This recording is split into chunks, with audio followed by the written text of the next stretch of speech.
Olá, povo de Deus, 21º domingo do tempo comum, 25 de agosto de 2024.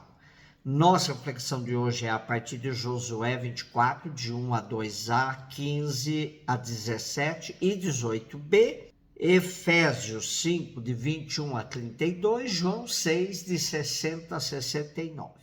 Naqueles dias, Josué reuniu em Siquém todas as tribos de Israel e convocou os anciãos, os chefes, os juízes, magistrados, que se apresentaram diante de Deus. Então Josué falou a todo o povo: se vos parece mal servir ao Senhor, escolhei hoje a quem quereis servir. Se aos deuses a quem vossos pais serviram na Mesopotâmia, ou aos deuses dos amorreus em cuja terra habitais.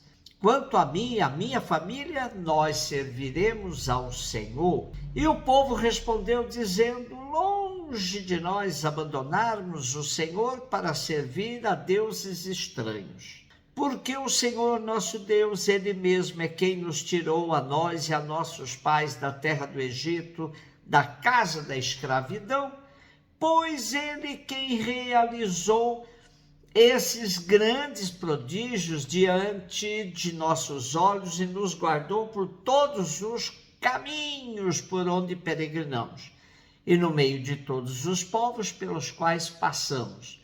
Portanto, nós também serviremos ao Senhor, porque Ele é o nosso Deus. A conquista da terra prometida da parte dos israelitas será sempre uma narrativa ambígua, pois de um lado aparece como terra da promessa, de outro é terra tomada de outros povos. Josué fala claramente que a terra que o povo israelita está tem dono, é terra dos amorreus, que adoram outros deuses. A narrativa afirma que a terra conquistada é terra prometida por Javé. A versão dos amorreus nunca a teremos.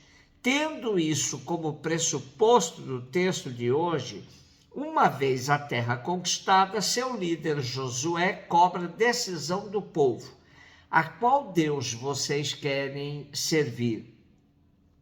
E, para não deixar dúvidas, já adianta: quanto a mim e a minha família, nós serviremos ao Senhor. Frente a isso, o povo dá testemunho de sua fé no Deus de Israel e diz que seguirá a decisão de seu líder. Longe de nós abandonarmos o Senhor para servirmos a deuses estranhos. Efésios 5, de 21 a 32. Irmãos, vós que temeis a Cristo, sede solícitos uns para com os outros. As mulheres sejam submissas aos seus maridos como ao Senhor, pois o marido é a cabeça da mulher, do mesmo modo que Cristo é a cabeça da igreja, ele o salvador de seu corpo. Mas como a igreja é solícita por Cristo, sejam as mulheres solícitas em tudo pelos seus maridos. Maridos, amai as vossas mulheres como Cristo amou a igreja e se entregou por ela. Ele quis assim torná-la santa, purificando-a com o banho da água unida à palavra. Ele quis apresentá-la a si mesmo, esplêndida, sem mancha, nem ruga, nem defeito algum, mas santa e irrepreensível. Assim é que o marido deve amar a sua mulher como a seu próprio corpo. Aquele que ama a sua mulher, ama-se a si mesmo. Ninguém jamais odiou sua própria carne. Ao contrário, alimenta e cerca de cuidados, como Cristo faz com a sua igreja. E nós somos membros do seu corpo. Por isso o homem deixará seu pai e sua mãe, se unirá à sua mulher, e os dois serão uma só carne. Este mistério é grande. Eu o interpreto em relação a Cristo e à igreja. Comparar o matrimônio entre um homem e uma mulher com a relação de Cristo e a igreja não é tão tranquilo nos dias de hoje. A igreja deve sempre ser submissa a Cristo, uma vez que ele é o seu Senhor e guia. Já a submissão da mulher ao seu marido só se a entende dentro do contexto da sociedade da época antiga, pois entre os israelitas era essa a realidade. Em diversas ocasiões, vemos os textos bíblicos dizendo que mulheres e crianças não eram nem contadas. Numa concepção atual de relação marido e mulher, onde existe igualdade de direitos e deveres, Paulo certamente faria outro tipo de aplicação. Ainda assim, se olharmos com atenção o texto, dá-nos a impressão de que há uma enorme contradição, pois Paulo manda o marido amar sua mulher como a seu próprio corpo. Ora, onde há amor, não há submissão. O amor exige relações igualitárias. Portanto, se o marido amar a sua esposa como ao seu próprio corpo, entre eles não haverá submissão. João 6, de 60 a 69. Muitos dos discípulos de Jesus que o escutaram disseram: esta palavra é dura. Quem consegue escutá-la? Sabendo que seus discípulos estavam murmurando por causa disso, Jesus perguntou: isto vos escandaliza? E quando virdes o Filho do Homem subindo para onde estava antes? O Espírito é que dá vida, a carne não adianta nada. As palavras que vos falei são Espírito e vida, mas entre vós há alguns que não creem. Jesus sabia desde o início quem eram os que não tinham fé e quem havia de entregá-lo. E acrescentou: é por isso que vos disse, ninguém pode vir a mim a não ser que lhe seja concedido pelo Pai.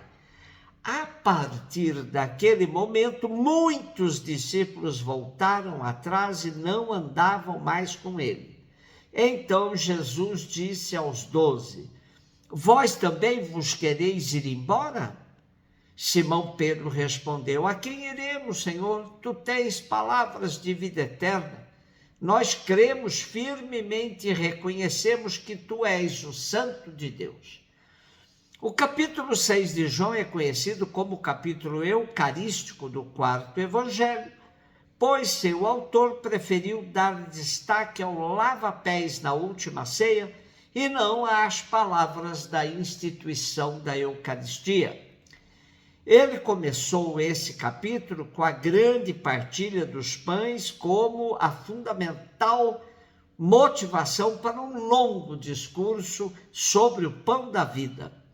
Durante o discurso, Jesus foi entrando em conflito com todos os seus interlocutores. A multidão não o entendeu, pois queria fazê-lo rei. Os líderes religiosos achavam muito estranho Jesus se oferecer como comida e afirmar tão categoricamente sua relação filial com o Pai. Os judeus em geral sempre viam em Jesus uma possibilidade de sublevação do povo, pois Jesus agia com total liberdade frente à lei. Por fim, muitos dos seus discípulos deixaram de segui-lo, murmurando contra ele e dizendo que suas palavras eram muito duras.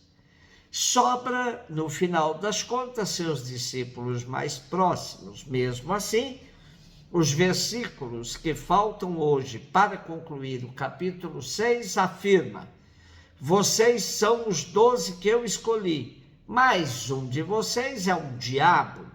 Jesus tinha consciência de que o seguir não era para qualquer um mesmo.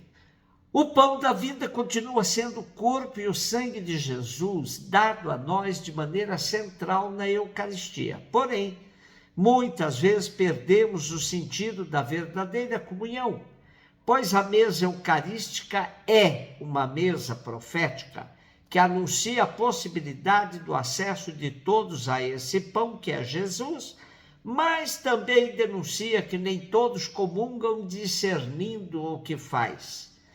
O pão eucarístico deve produzir um efeito em nós semelhante ao que produziu no final do discurso de Jesus. Quem não suportou a dureza das palavras de Jesus, deu no pé, o abandonou. De forma semelhante a Josué, que colocou o povo contra a parede para forçá-lo a fazer uma escolha, Jesus também pergunta aos seus discípulos se querem seguir os que o abandonaram ou vão continuar a segui-lo. Ainda que não tivesse total compreensão da situação, Pedro responde: a quem iremos, Senhor? Tu tens palavras de vida eterna. Nós cremos firmemente e reconhecemos que tu és o Santo de Deus.